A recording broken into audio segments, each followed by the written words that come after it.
Hi hello welcome to Cube TV. నేను మీ సరిత. ఈరోజు నాతో పాటు very senior real estate 30 years experience ఉన్న real estate expert real estate అలాగే Realtor Oxygen founder cum CEO doctor Nandi Rameshwar garu నాతో పాటు ఉన్నారు. ఆయనతో మాట్లాడతాం. నమస్తే సార్. నమస్తే అమ్మా. ఎలా ఉన్నారు sir? Fantastic, top of the world. Right. Sir నాకు కొన్ని రియల్ ఎస్టేట్ గురించి డిఫరెంట్ టైప్స్ క్వశ్చన్స్ అయితే రెడీ చేసుకుని వచ్చేసాను.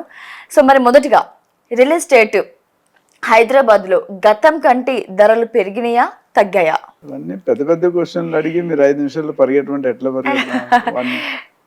షార్ట్ అండ్ స్వీట్ కట్టే తెచ్చి మాకు చెప్పండి. ఎందుకంటే మా జనాలు అంత క్యూరియాసిటీతో ఉన్నారు, ఏంటి భూములు కొందాము అని ఒక ప్లాన్తో ఉన్నారనమాట. హైదరాబాద్ ఒక 2008లో బబుల్ బర్స్ట్ అయింది యుఎస్ రెసిషన్ వల్ల.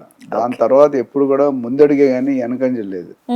అప్పుడు ఒక్కసారి మన సామెత ఉంది కదా, సింహం ఒక అడుగు వెనక్కి వేస్తే 10 అడుగులు ముందుకేస్తారు. అక్కడ ఒక అడుగు వెనక్కి వేసారు, ఇప్పుడు 10 అడుగులు ముందుకే ఉంది. So every day by day real estate పెరగడమే కానీ తగ్గడం అనేది అరుదుగా జరుగుతుంది, అంటే వెరీ రేర్. అండ్ మీకు అంత ముందు వీడియోలో కూడా చెప్పుకున్నాను, ఈ హైదరాబాద్లో రియల్ ఎస్టేట్ పెరిగిందా లేదా అనే నిదర్శనానికి కేసీఆర్ గారే. ఎలక్షన్ సిటీలో ఓట్లు మొత్తం కేసీఆర్ పడ్డాయి, అవుట్ సైడ్ ఒక్క ఓటు పడలేదు. ఎందుకంటే 10 రూపాయలది 100 రూపాయలు అయింది, 100 రూపాయలది 1000 రూపాయలు అయింది, 1000 రూపాయలది 10,000 అయింది.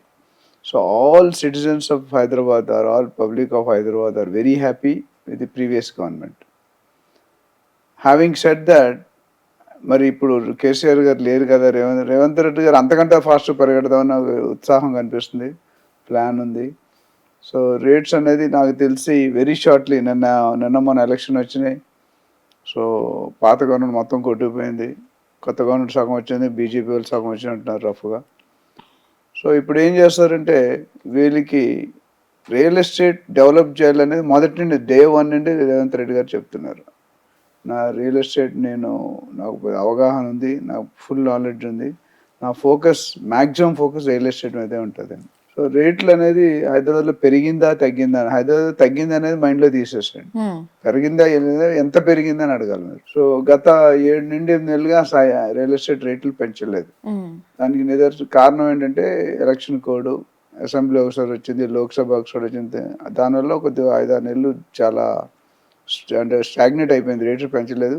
అట్లని బిజినెస్ జీరో అవ్వలేదు, బిజినెస్ అయితే జరుగుతుంది. 4,000 నుండి 5,000 ట్రాన్సాక్షన్లు 2-3% ఎక్కువ జరిగిందని, తక్కువ జరగలేదు. ఈవెన్ ఎలక్షన్ కోడ్ టైంలో కూడా డిసెంబర్ నుండి మనం చూసుకుంటే రేవంత్ రెడ్డి గారు CM every month after month 2%, 3% పెరుగుతూనే వచ్చింది కానీ తగ్గుతూ రాలేదు.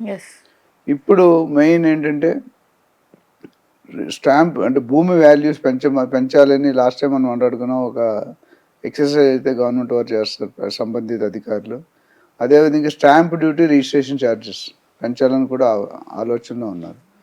సో ఎంత లేదన్నా 10-12% అనేది గ్యారంటీగా అతి త్వరలో, ఇవి 1-2 నెలలని చెప్పలేని అధ్యయనం అయిపోయిన తర్వాత డెఫినెట్గా రేట్లు పెరుగుతాయి. ఎవరైనా ఒకవేళ ఇప్పుడు కొనుక్కుందామా లేదా అని ఆలోచనలు ఉంటే మాత్రం కొనుక్కోవడం బెటర్. కొంతమంది అడ్వాన్స్ ఇచ్చి వెయిట్ చేస్తుంటారు, ఇంకేమైనా తగ్గుతుంది. వాళ్ళు అడ్వాన్స్ ఇచ్చింది ఈ రిజిస్ట్రేషన్ స్టాంప్ డ్యూటీ పెంచే లోపు కొనుక్కోవడం మంచిది రిజిస్ట్రేషన్. లేదంటే దే విల్ బి పేయింగ్. ₹1,00,000 కట్టాల్సిన దగ్గర 1,10,15 లక్షలు కడతారు.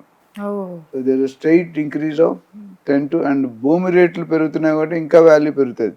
ఇప్పుడు ఏమైందంటే భూమి రేటు గవర్నమెంట్ రిజిస్ట్రేషన్ వాల్యూ వేరు, మార్కెట్ రేటు వేరు, చాలా వ్యత్యాసం ఉంది. ఆ వ్యత్యాసాలే తగ్గమని అధ్యయనం చేయమన్నారు. ఎక్కడ తక్కువ ఉందో అక్కడ పెంచాలి, ఎక్కడ ఎక్కువ ఉందో అక్కడ తగ్గాలన్నారు. సో కొనుక్కునే వాళ్ళు ఎవరైనా ఉంటే మాత్రం డెఫినెట్గా ఫాస్ట్ ఫార్వర్డ్ చేసుకోవడం మంచిది. ఒక నెల delay will cost them 10 lakhs more if it's 1 crore. అంటే 10% మోర్ అంటే ₹1,00,00,000, 10 లక్షలు ఎలా అని కట్టాలి. దీంతో పాటు భూమి వాల్యూలో 10 లక్షలు పెరిగినప్పుడు అదేవిధంగా స్టాంప్ వాల్యూ ఎంతో కొంత పెరిగే అవకాశాలు ఉన్నాయి. సో ఇక్కడ 10 లక్షలు పెడితే అక్కడ ఇంకొక ₹1,00,000 ఎక్స్ట్రా పెడతాయి స్టాంప్ డ్యూటీ మీద. సో అది చూసుకోవాలి. ఇక్కడ 2 క్యాస్కేడ్ డబుల్ స్పిన్ అటాక్ అంటాం క్రికెట్లో. అంటే ఇటుపక్క అటుపక్క స్పిన్ వేస్తే జనరల్ టైట్ అవుతుంది బౌలింగ్. సో ఇక్కడ కూడా భూమి బేసిక్ వాల్యూస్ పెంచుతున్నారు, అక్కడ స్టాంప్ డ్యూటీ రిజిస్ట్రేషన్ పెంచుతున్నారు. సో ఈ 2 పెంచినందుకు పబ్లిక్ సెల్లర్కి బెనిఫిటే కానీ బయ్యర్కి అనేది కొద్దిగా లాసే. గవర్నమెంట్కి ఆల్వేస్ బెనిఫిట్, ఎందుకంటే డబ్బులు వస్తాయి, వాళ్ళకి ఎంత పెంచితే అంత డబ్బులు వస్తాయి. ఆల్రెడీ మనం మాట్లాడుకున్నాం, 70,000 నుండి 80,000 ఇన్కమ్ మన real estate direct and indirect సోర్సెస్లో వస్తుంది. ఇప్పుడు ఇంకో 10% పెడితే ఆ 10% 80,000 కోట్లు 90,000 కోట్లు అవుతుంది. సో గవర్నమెంట్ ఏ టైంలో కూడా ఏ క్షణంలో కూడా లాస్ అనేది ఉండదు. Seller is more happy, builder is more happy. Happy ఎవరు కాదంటే కొనేవాడు. నువ్వు కొనుక్కుంటున్నా కూడా ఇమీడియట్ కొనుక్కో, లేట్ చేయకుండా. లేకపోతే మీరు పెట్టే డబ్బులు మీరు కూడా అందరికీ అదే అవుతుంది, మీకు కూడా అదే. మీరు ఇప్పుడే అడిగారు కాబట్టి కొనుక్కోవాలని డెఫినెట్ గా ముందు ఫాస్ట్ గా చేసుకుని fast engineering course crash course అని ఉంటుంది. అంటే 6 నెలలు 1 year కోర్సు 1 month లోనో 2 months లో చెప్పేస్తారు. అట్లా మీ ఒక ఆలోచన 6 నెలలు 1 year అనుకుంటే మీ హస్బెండ్ చెప్పి ఇమీడియట్ గా డీల్ చేసుకుంటే మీకు 10-15% మిగులుతుంది డెఫినెట్ గా. సో రేట్లు అనేది రియల్ ఎస్టేట్లు ఎప్పుడు కూడా ముందు చూపే, వెనక చూపు అంటూ ఉండదు. అండ్ రియల్ ఎస్టేట్లు చాలా మంది అడుగుతారు పెట్టుకుంటే ఎన్ని రెట్లు పెరుగుతుంది, ఎక్కడ పెట్టాలని సపరేట్ టాపిక్స్ మనం మాట్లాడాం ఆల్రెడీ. సో ఇప్పుడైతే మాత్రం హైదరాబాద్లో లాస్ట్ ఇయర్ కంటే ఇయర్ కంపేర్ చేసుకుంటే డెఫినెట్గా ఎక్కువ ఉంది. ఎంత ఎక్కువ ఉందంటే ఏరియా బట్టి ఉంది. బట్ 10-20% యావరేజ్గా ఎవ్రీ ఇయర్ 15-20% పెరుగుతూనే ఉంది. ఎవరైనా ఇన్వెస్ట్మెంట్ చేసుకుంటే మనం ఏం చేస్తామంటే 5 నుండి 6 సంవత్సరాల్లో రిటర్న్ పోతుంది. జనరల్గా 4 సంవత్సరాలు అవుతుంది. బట్ నేను సేఫర్గా ఒక 1 year 2 year ఎందుకంటే మనం అండర్ కమిట్ చేసి ఓవర్ డెలివరీ చేయాలి. ఓవర్ కమిట్ చేసి అండర్ డెలివరీ చేస్తే మన బ్రాండ్ పడిపోతుంది. నేను 30 years నా బ్రాండ్ కాపాడుకుంటూ వస్తాను. ఎలక్షన్లో ఎలాగైతే పోల్ ఎలక్షన్ చేశారు, కేకే సర్వే, ఆర్ఎస్ సర్వే, చాలా 50 సర్వేలు చేశారు. అందులో KK survey I think nearest accuracy దగ్గరలో నిలిచింది. అట్లా నంది రామేశ్వర గారు చెప్పారంటే ఒక లాజిక్, ఒక బేసిక్. పవన్ కళ్యాణ్ అంటారు కదా, నాకు తెక్క ఉంది, తెక్కను లెక్క ఉందని. సో మనం ఏది చెప్పినా ఒక లాజిక్తో, ఒక బేసిస్తో చెప్తాం. ఏదో అడిగారు యాంకర్ ఏదో చెప్పాలని కాకుండా లాస్ట్ 10 years జరిగిన రికార్డ్ మన దగ్గర ఆల్రెడీ ఉంది, ఎలా పెరుగుతూ వచ్చింది అనేది మనం గమనిస్తూ ఉన్నాం. సో దాన్ని బట్టి ఏమవుతుందంటే రియల్ ఎస్టేట్లో నెక్స్ట్ 10 years హైదరాబాద్లో it is going to rock. There is no doubt about it. And investment హ్యాపీగా పెట్టుకోవచ్చు. మొత్తం ప్రపంచం మొత్తం, యావత్ ప్రపంచం మొత్తం కూడా హైదరాబాద్ని రియల్ ఎస్టేట్ డెస్టినీగా చూస్తుంది. సో ఆ రియల్ ఎస్టేట్ డెస్టినీలోనే మనం అందరూ మన హైదరాబాద్ నచ్చని వాళ్ళు అంటూ ఎవరు లేరు. బయట నుండి ఏ రాష్ట్రం నుండి వచ్చినా, ఏ కంట్రీ నుండి వచ్చినా Hyderabad is the best place for living. Eco friendly, environmental friendly. అట్లనే లగ్జరీ హోమ్కి టువర్డ్స్ కల్చర్ మూవ్ అవుతుంది. అంతకుముందు నేను చెప్పాను రైల్వే రిజర్వేషన్లో ఫస్ట్ 2nd class ఫుల్ అయ్యేది, తర్వాత 3rd AC ఫుల్ అయ్యేది, తర్వాత 2nd AC ఫుల్ అయ్యేది, తర్వాత 1st AC. ఇప్పుడు రివర్స్ అవుతుంది. First AC, second AC. Style of living, culture. చాలా మంది బతుకుతున్నారు. ఇప్పుడు మనలో 90% మంది బతుకుతారు, కానీ జీవించమని చెప్తాను. రియల్ ఎస్టేట్లో వస్తేనే అది పాసిబుల్. మిగతా ఏ మీడియాలో నేను తప్పట్టట్లేదు. బట్ మనకున్నంత స్పీడ్, తొందరగా పెరగాలనే ఆలోచన కానీ ఆశ కానీ ఉన్న వాళ్ళకి real estate is the best field, platform. But you should have patience, you should be committed, you should have communication skills. మెయిన్గా ముఖ్యంగా హానెస్టీ, ట్రాన్స్పరెన్సీ, ఇంటిగ్రిటీ. కస్టమర్ని అర్థం చేసుకొని మనం బిహేవ్ చేస్తాం. అతను 3 పువ్వులు 6 కాయలు. హైదరాబాద్ లో గతంలో బిఆర్ఎస్ గవర్నమెంట్ ఉన్నప్పుడు ఎలా ఉండేది సార్? బిఆర్ఎస్ ఉండేది. బిఆర్ఎస్ గవర్నమెంట్ ఉన్నప్పుడు రియల్ ఎస్టేట్ రంగం ఎలా ఉండేది? మిగతా రంగాలు కూడా నేను చెప్పలేను సరితా, బట్ రియల్ ఎస్టేట్ వరకు బాగానే జరిగింది. కేసీఆర్ గారు వచ్చాక అంటే మనం ఉన్నమాట చెప్పుకోవాలి. అందరూ బ్లేమ్ చేస్తారని మనం బ్లేమ్ చేయకుండా కేసీఆర్ గారు వచ్చాక, ఎస్పెషల్లీ కేటీఆర్ మున్సిపల్ శాఖ అధ్యక్షుడిగా అంటే మినిస్ట్రీ వారి చేతిలో ఉండేది. అప్పుడున్న IAS ఆఫీసర్లు కానీ వీళ్ళందరూ కూడా కొన్ని స్కామ్స్ జరిగిన అది పక్కన పెడితే, as far as public is concern, real estate is concern, definite గా ఇయర్ ఆఫ్టర్ ఇయర్ గ్రో అవుతూనే వచ్చింది. ఎక్కడ కూడా లాస్ట్ 10 years లో డ్రాప్ అనేది లేదు. ఎవరైనా ఇల్లీగల్ ప్రాపర్టీ కొనుక్కొని, లేకపోతే టైటిల్ క్లియర్ ప్రాపర్టీ కొనుక్కొని ప్రీ లాంచ్లో ఎవరైనా బిల్డర్స్ మోసం చేస్తే మోసపోయారేమో గనక, లేకపోతే భూమాతను నమ్ముకున్నవారు ఎవరు, అయితే బిల్డర్ కానీ, సెల్లర్ కానీ, బయ్యర్ కానీ ఎవరు కూడా పాడైపోయిన దాఖలాలు, మోసపోయే దాఖలాలు చాలా చాలా రేర్. మీరు చేయాల్సిన ఎక్సర్సైజ్ మీరు చేయకుండా, ఒకవేళ మీరు కొనుక్కోవాలనుకుంటున్నారు, మీరు చేయాల్సిన ఎక్సర్సైజ్ చేయాలి. ఇప్పుడు ఎగ్జామ్కి వెళ్ళాలంటే మనం సిలబస్ చదవాలిగా. డెఫినెట్లీ 10th పాస్ అయితేనే ఇంటర్కి వెళ్తావు. నువ్వు ఆ qualification, legal opinion, junior NTR గారి కేసు లాస్ట్ టైం మనం మాట్లాడుకున్నాం. అంత పెద్ద ఆయన మోసపోయినట్టు నువ్వు మోసపోవడం, నేను మోసపోవడం అనేది పెద్ద సబ్జెక్టే కాదు. చేయాలనుకుంటే చేస్తారు. బట్ మనం కేర్ఫుల్ గా ఉండి, మనం జాగ్రత్తగా ఉండి డెఫినెట్గా చూసుకుంటే మీకు డెఫినెట్గా బెనిఫిట్. ఎందుకంటే 50 లక్షలు కోటి రూపాయలు అవుతుంది 5 సంవత్సరాల్లో. 10 సంవత్సరాల్లో 50 లక్షలు 2.5 crores అంటే ₹1 కోటి కొనుక్కుంటే 5 కోట్లు అవుతుంది. సో ఆ గ్రోత్ అనేది నీకు ఎక్కడా రాదు, ఏ బ్యాంక్ లో రాదు, ఏ మ్యూచువల్ ఫండ్స్ లో రాదు, ఏ గోల్డ్ లో రాదు, ఎక్కడా రాదు. గోల్డ్ రేట్ చూస్తే పడిపోయింది మళ్ళీ మనం 76,000 75,000 పెరిగింది, మళ్ళీ బ్యాక్ టు పెవిలియన్. కానీ రియల్ ఎస్టేట్ అంత దగ్గర ఎక్కడ చూడడం మీరు హిస్టరీ చూడండి. నేను లాస్ట్ 93లో 5,000 ఉండేది, 2011-12లో 28,000 ఉంది, మొన్న 76,000 అండి, మళ్ళీ ఇప్పుడు 56 58 పడిందని విన్నాను నేను. సో ఇది గోల్డ్ అనేది మారుతూ ఉంటుంది. స్టాక్ మార్కెట్ అనేది మొత్తం క్రాష్ అయింది నిన్న మొన్న ఈ ఎలక్షన్ రిజల్ట్స్ వల్ల. అటు నరేంద్ర మోడీ గారు ఫుల్ స్వీప్ చేస్తారన్నారు, ఇక్కడ నుంచి టీడీపీ వైఎస్ఆర్ సగం సగం అన్నారు, కానీ రివర్స్ అయింది. అక్కడ నుంచి 50-50 వచ్చింది, ఇక్కడ క్లీన్ స్వీప్. అంటే అసలు నేను ఓడిపోతారు అనుకున్నా కానీ అంతలాగా ఓడిపోతారు అనుకోలేదు. ఎవరైతే మినిస్టర్స్ కొద్దిగా కరెక్ట్ గా చేయలేదు, బాడీ లాంగ్వేజ్ కానీ వాళ్ళ ప్రభావం ఏమైనా పడింది అంటే ఆఫ్ కోర్స్ లీడర్ ఎలా ఉంటే పిల్లలు కూడా అలాగే, తండ్రి ఎలా ఉంటే కొడుకులు అలా ఉంటారు. బట్ ఏంటంటే ఆయన ఉద్దేశం మంచిగా అయింది, కానీ ఒకదాన్ని స్టిక్ అయిపోవడం వల్ల ఆయన ఫెయిల్యూర్స్ ఒక 5 ఫెయిల్యూర్స్ కనిపించాయి. ఆ 5 ఫెయిల్యూర్స్ వల్ల బాగా ఇంపాక్ట్ పడింది. సో అందుకనే మీరు బీఆర్ఎస్ లో చంద్రశేఖరరావు గారు, కేటీఆర్ గారు మినిస్టర్ గా ఉన్నప్పుడు, సీఎం గా ఉన్నప్పుడు రియల్ ఎస్టేట్ కి బాగా సపోర్ట్ చేశారు, బాగా ప్రిఫరెన్స్ ఇచ్చారు. అయితే వాళ్ళు మిస్టేక్ ఏం చేశారంటే, నేను అంతకుముందు ఒక తండ్రికి 5 కొడుకులు అనుకోండి, పెద్ద కొడుకు బాగా రెస్పాన్సిబిలిటీ ఇచ్చేసి బాగా ఇంపార్టెన్స్ ఇచ్చి బాగా ప్రిఫరెన్స్ ఇచ్చారు, మిగతా 4 కొడుకులు రోడ్డు మీద వదిలేశారు.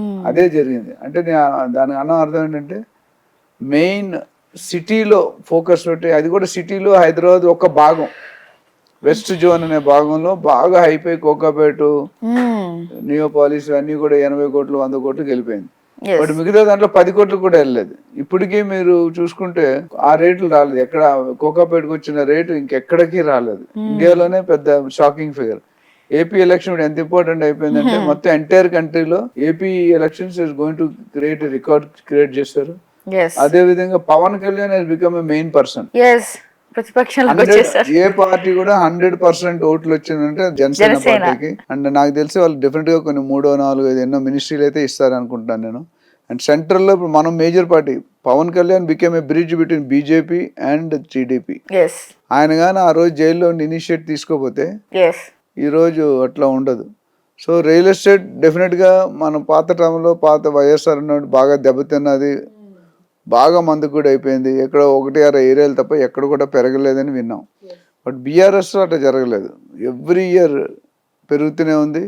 ఇప్పుడున్నా సరే ఆయన పెంచేవాడేమో, బట్ ఆయన కూడా కొన్ని తప్పులు చేసి ఫామ్ హౌస్కి స్టిక్ అయిపోవడం, ధరణి అనేది ఇలాంటివన్నీ కూడా ఇంపాక్ట్ అయినాయి. So as far as real estate is concerned, it is going to rock. నాకున్న little information and inner circle information, real estate is going to rock.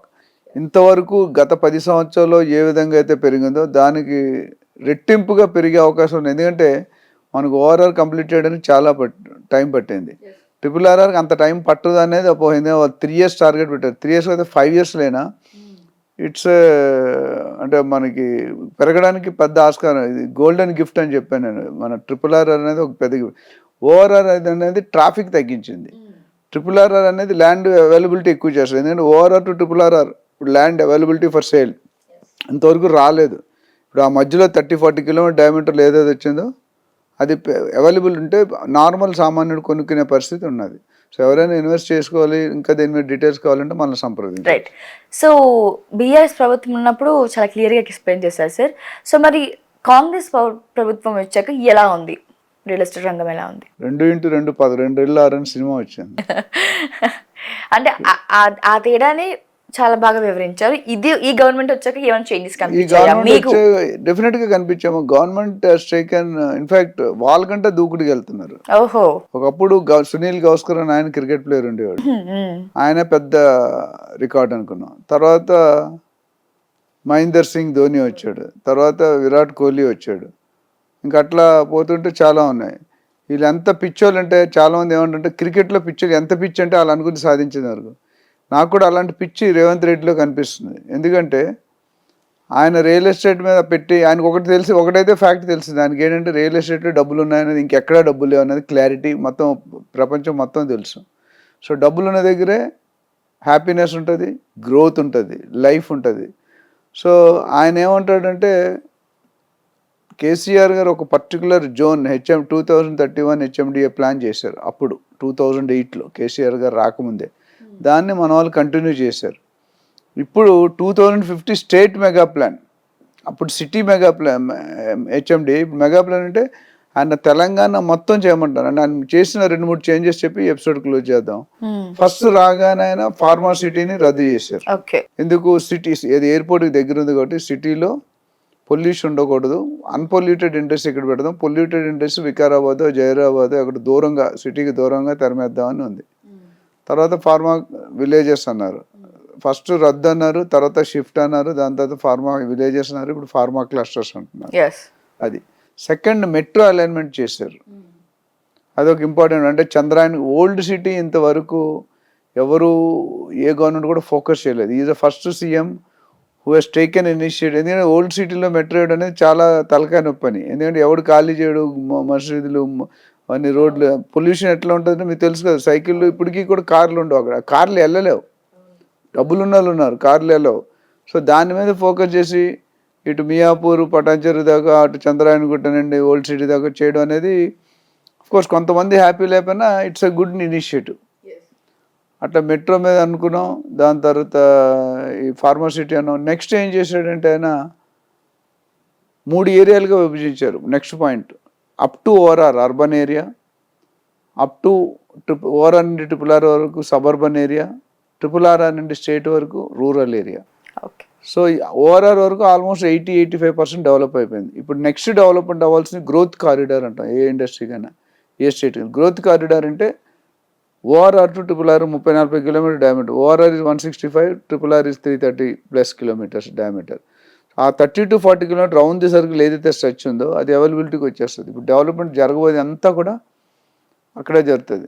So అట్లానే ఇది జరిగినప్పుడు తెలంగాణ బార్డర్ నుండి కూడా ఇటు వస్తుంది. ఆయన ఏమన్నారంటే తెలంగాణ అనే బార్డర్ నుండి సిటీకి రావడానికి 4-5 గంటలు పడుతుంది. ఇప్పుడు తెలంగాణ చుట్టూ సెంటర్లో హైదరాబాద్ ఉంది. ఈ RRR ఒకసారి అమలు పరిచేసిన తర్వాత ఇది ఒక మైల్ స్టోన్ అయిపోతుంది. మైల్ స్టోన్ అంటే ఇది గ్రోత్ ఫ్యాక్టర్కి ఇది ఒకటి. గవర్నమెంట్ దీన్ని ఎంత క్విక్గా రెడీ చేసి ఆపరేషన్లో తెస్తారో అంత క్విక్ ఇన్కమ్ ఉంటుంది, అంత క్విక్ గ్రోత్ ఉంటుంది, అంత క్విక్ డెవలప్మెంట్ ఉంటుంది. సో ఇప్పుడు 1.5 to 2 hours వచ్చేటట్టు ప్లాన్ చేయమంటారు. అంటే తెలంగాణ బార్డర్లో నేను మొన్న ఒక వీడియో చూశాను. మహేందర్ సింగ్ ధోని గారు 280 km/h వెళ్తుంది ఒక కారు కొనుక్కున్నాడు ఆయన. ఆయన అంబానీ దగ్గర ఉన్న కార్లన్నీ సగం కార్లు ఈయన దగ్గర ఉన్నాయని విన్నాను.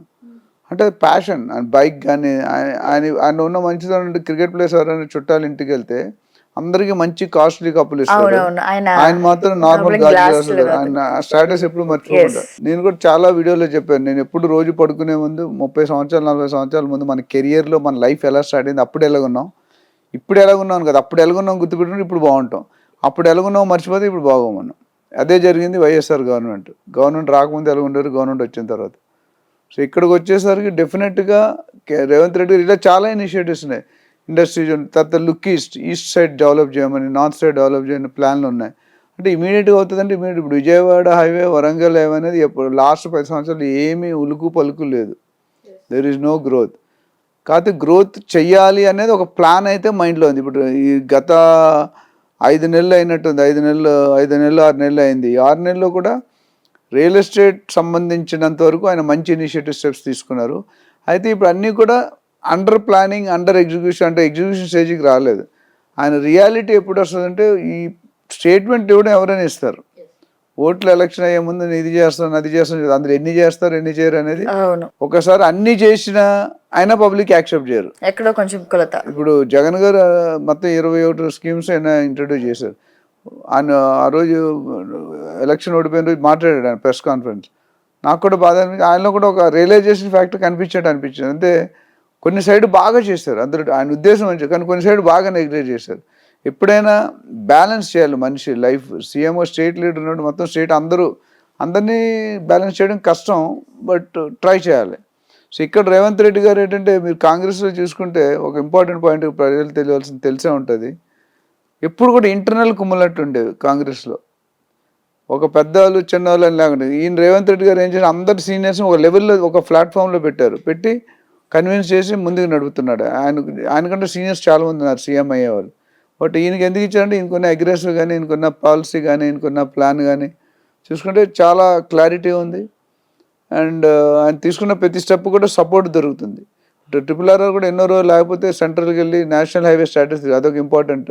దాని తర్వాత HMDA పరిధిని పెంచుతున్నారు. గవర్నమెంట్కి కానీ బయర్కి కానీ సెల్లర్కి కానీ ముగ్గురు బెనిఫిట్, బిల్డర్స్ కానీ అందరూ బెనిఫిట్ అయితే. ఇప్పుడు ఏదైనా సిటీ గ్రో అవుతుందంటే రియల్ ఎస్టేట్లో ఇన్ఫ్రాస్ట్రక్చర్ ఉంటేనే గ్రోత్. ఇన్ఫ్రాస్ట్రక్చర్లో కేసీఆర్ గారు బాగా చేశారు. దాన్ని ఇంకా ఆయన కొనసాగిస్తూ ఇంకా కొద్దిగా ఎక్కువ స్పీడ్లో, రెట్టింపు స్పీడ్లో చేయాలనే ప్లాన్ మాత్రం చాలా బాగుంది. ఆయన చెప్పినవన్నీ కూడా ఇంప్లిమెంట్ చేస్తే డెఫినెట్గా నెక్స్ట్ 5-10 years రియల్ ఎస్టేట్లో ఉండే పెను మార్పు కనిపిస్తుంది మీకు. రైట్. కోకాపేటలో ఎకరానికి 80 కోట్ల నుంచి 100 కోట్ల వరకు పలికింది కదా సార్. ఇప్పుడు ఒక తగ్గితే ఏమైనా రియల్ ఎస్టేట్కి నష్టం ఉండే అవకాశాలు కనిపిస్తున్నాయా? ఇప్పుడు ఒక కుటుంబం ఉందనుకోండి, ఒక 5 కూతుర్లు 5 కొడుకులు ఉంటే 5 కొడుకులు బిహేవియర్ వేరేగా ఉంటుంది. అవును. ఒక ఆయన ట్రెడిషనల్ ఉంటాడు, ఒక ఆయన వెస్ట్రన్ కల్చర్ ఉంటాడు, ఒక ఆయన మధ్యలో ఉంటాడు, ఒక ఆయన విలేజ్ అని ఉంటాడు. ఫాదర్ మదర్ ఒకటేగా, డిఫరెన్స్ ఎక్కడొచ్చింది? వాళ్ళు పెరిగిన వాతావరణం, వాళ్ళ సరౌండింగ్స్, వాళ్ళు పెరిగిన సర్కమ్స్టాన్సెస్ అట్లా. ఇక్కడికి వచ్చేసరికి మీకు కొన్ని ఏరియాలు పెరుగుతాయి, కొన్ని ఏరియాలు తగ్గుతాయి. కొన్ని ఏరియాలో మీకు పెరుగుదల కనిపించింది, కొన్ని ఏరియాలో తగ్గుదల కనిపించింది. ఇక్కడికి వచ్చేసరికి మీరేం ఎక్స్పెక్ట్ చేస్తారు నా దగ్గర? కోకాపేటలో ఎకరానికి 80 కోట్ల నుంచి 100 కోట్లు పలుకుతుంది కదా సార్. సో అవి రియల్ ఎస్టేట్లో తగ్గితే నష్టం ఉంటుందా? ఏ రకంగా ఉంటుంది? కోకాపేట అనేది డెఫినెట్గా ఇట్స్ ఆర్టిఫిషియల్ హైపమా, అదొక ప్లానింగ్తో చేశారు. అంటే ఎందుకు సార్, ఒక చిన్న డౌట్. అంటే కోకాపేట అంటేనే రియల్ ఎస్టేట్ లో కొంచెం ఒక పై స్థాయిలో ఉంటుంది, అక్కడే ఎక్కువ ఉంటుందని అది అపోహ లేకపోతే నిజమా తెలీదు. దాని గురించి కొంచెం క్లారిఫై ఇవ్వండి. ఎందుకు ఆ సర్టన్ ప్లేస్ లోనే అంత హై కాస్ట్ డిమాండ్ ఉంటుంది? అంటే అది ఫస్ట్ వెస్ట్ జోన్ లో వస్తుంది, ఐటీ కారిడార్ కి దగ్గరలో ఉంది. మీరు నియోపోలిస్ ఎప్పుడైనా మీరు యాంకర్ ఇక్కడ కూర్చొని చెప్పకుండా ఒకసారి వెళ్ళి చూడాలి, అది నేనే తీసుకెళ్తాను రండి. నియోపోలిస్ దగ్గర ఉంటే మీరు ఒక డిఫరెంట్ వరల్డ్ లో ఉన్నట్టు. ఆ రోడ్లు విస్తీర్ణ కానీ, ఆ రోడ్డు సర్కిల్స్ కానీ ఇక్కడ ఎక్కడ మీరు కనిపించవు సిటీలో. అంత పెద్ద రోడ్లు, అంటే top builders, my home, Rajapushpa అలాంటి పెద్ద పెద్ద బిల్డర్స్ కొనుక్కున్నారు. అక్కడ ఏంటంటే ఎలివేటెడ్ పొజిషన్ లో ఉంది. అక్కడ FSI అంటే ఫ్లోర్ స్పేస్ ఇండెక్స్, ఎన్ని ఫ్లోర్లు జనరల్ గా 30 ఇంతవరకు గత 5 సంవత్సరాల ముందు వరకు, 5-10 సంవత్సరాల ముందు వరకు మాక్సిమం మనకి ఇచ్చే ఫ్లోర్లు 30. ల్యాండ్కో హిల్స్ అని ఫస్ట్ కట్టాడు 30 ఫ్లోర్లు మణికొండ దగ్గర, కాజాగూడ దగ్గర. సో తర్వాత 30 నుండి 40కి వెళ్ళింది, 40 నుండి 50కి వెళ్ళింది, 50, 60 ఫ్లోర్లు. అంటే ఈచ్ ఫ్లోర్ పెరుగుతున్న కొద్ది నువ్వు హైట్కి వెళ్ళిపోతుంటావు. ఎంత హైట్కి వెళ్తే అంత కాస్ట్ పెరుగుతుంది. ఎందుకంటే కాస్ట్ ఆఫ్ కన్స్ట్రక్షన్ కింద నుండి మెటీరియల్ మోసుకెళ్ళాలి కదా పైకి. సో కాస్ట్ ఆఫ్ కన్స్ట్రక్షన్ అనేది చాలా హై అయిపోతుంది. కాకపోతే వెస్ట్రన్ కంట్రీ నుండి వచ్చిన వాళ్ళు, లేకపోతే NRIs ఎస్పెషల్లీ ఉన్న వాళ్ళందరూ కూడా హైలీ ఎలివేటెడ్ పొజిషన్, అంటే వాళ్ళ ఇంట్లో సిటీ అంతా కనిపించాలనుకునే భావంలో ఉంటారు. దానివల్ల ఇంకా అడ్వాంటేజ్ అంటే గాలి పొల్యూటెడ్ ఉండదు, వెంటిలేషన్, సాయంత్రం వరకు లైట్స్ అక్కర్లేదు. అంటే ఆ న్యాచురల్ లైట్ చాలా అడ్వాంటేజెస్. బట్ అడ్వాంటేజ్ ప్రతిదానికి కూడా రేటు ఉంటుంది. సో కోకాపేటలో అనేది ఒక ప్లాన్గా చేశారు. నాకు తెలిసి HMD ఆప్షన్లో వచ్చింది ఒక 500 ఎకరాల దాకా ఉంది. అందులో phase 1 phase 2లో 100 ఎకరాల దాకా చేశారు. అయితే నాకున్న కొద్దిపాటి నాలెడ్జ్లో ఈ 500 ఎకరాల చుట్టూ ఇంకో 10,000 ఎకరాలు ఉంది అదే ఏరియాకి ఉంది.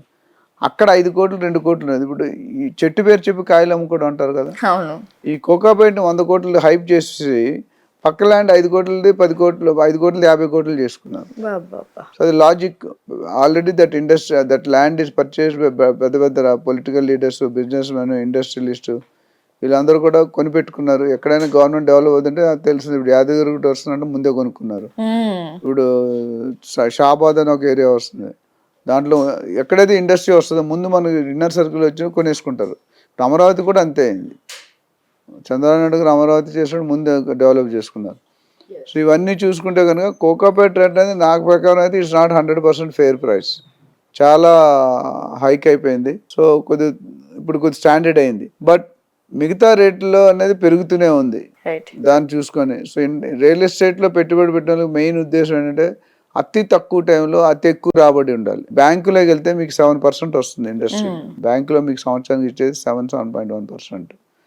అదే లెక్కన 7% లెక్క వేసుకుంటే 13 సంవత్సరాలు ఆగాలి డబుల్ అవ్వడానికి. ఇక్కడ ఎన్ని సంవత్సరాలు అంటున్నాం? 4 నుండి 5 సంవత్సరాలు అంటున్నాం. సో ఆ గ్రోత్ ఉంది కాబట్టి రియల్ ఎస్టేట్లో జనాలు పెడుతున్నారు. అండ్ రాను మీకు డిమాండ్ ఎక్కువ అవుతుంది, సప్లై తగ్గుతుంది.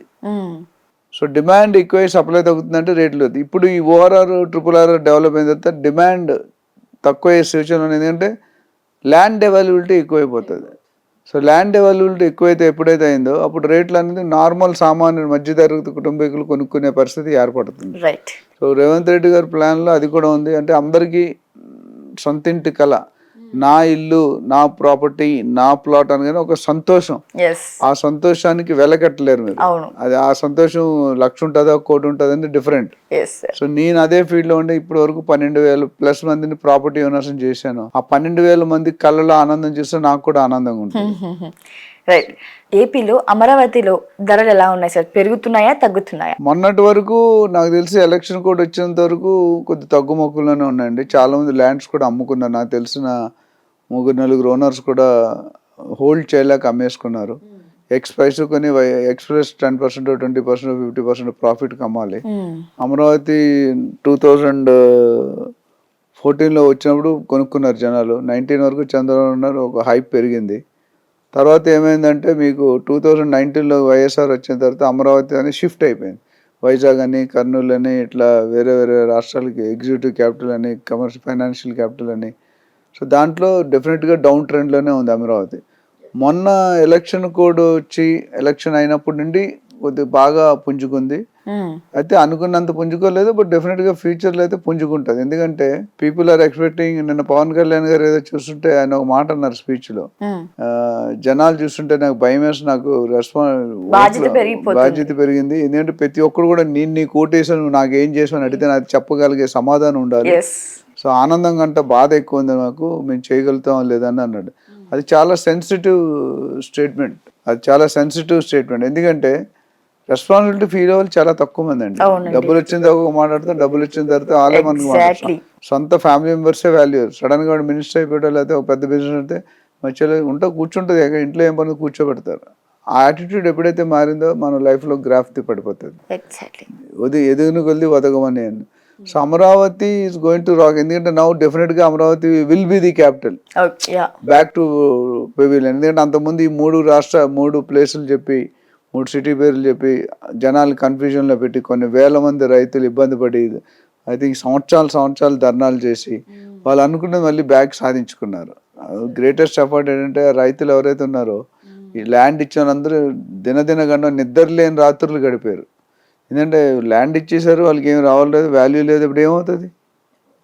So Amaravati is going to be biggest, one of the big market. Of course other స్టేట్స్లో అదర్ సిటీస్లో కూడా రియల్ ఎస్టేట్ నిజంగా అంటే ఇనీషియల్ కొద్ది టైం పడుతుందని నేను అనుకుంటున్నాను. ఎందుకంటే ఆల్రెడీ స్టేట్ 12 లక్షల కోట్లు అప్పులో ఉంది, 12-13 లక్షల కోట్లు. ఫస్ట్ చంద్రబాబు గారు వచ్చిన అంత ముందు మిస్టేక్స్ ఏంటి, ఎక్కడ జరిగిన తప్పులు జరిగినాయి, ఫండింగ్ ఎలా ఇంక్రీజ్ చేయాలి, ఎఫ్డిఏ ఎలా తేవాలి, మళ్ళీ ఆ కాన్ఫిడెన్స్ ఆఫ్ ది స్టేట్ అనేది రీబిల్డ్ చేయాలి. రీబిల్డ్ చేయకపోతే ఎన్ఆర్ఐస్ ఆల్రెడీ ఇప్పుడు ఫండింగ్ ఎవరైతే మల్టీనేషనల్ కంపెనీ ఇంతవరకు లాస్ట్ 5 సంవత్సరాలు హార్డ్లీ 1 or 2 కంపెనీస్ వచ్చాయి.